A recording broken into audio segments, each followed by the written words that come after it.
Stump Beach, Victor Harbour, and here is the repairs that have been done to the place where the rail line has been undermined by the recent downpour we had here. In times past, the steep sewerage used to run out to the ocean using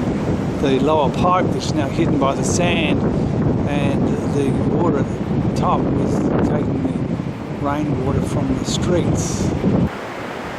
So we've now got this huge pipe which is joining onto the original pipe which was put there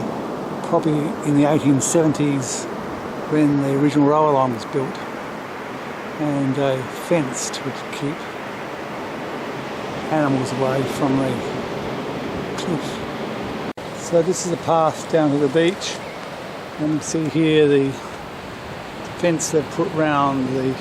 place where the cliff is being eroded by the rainwater.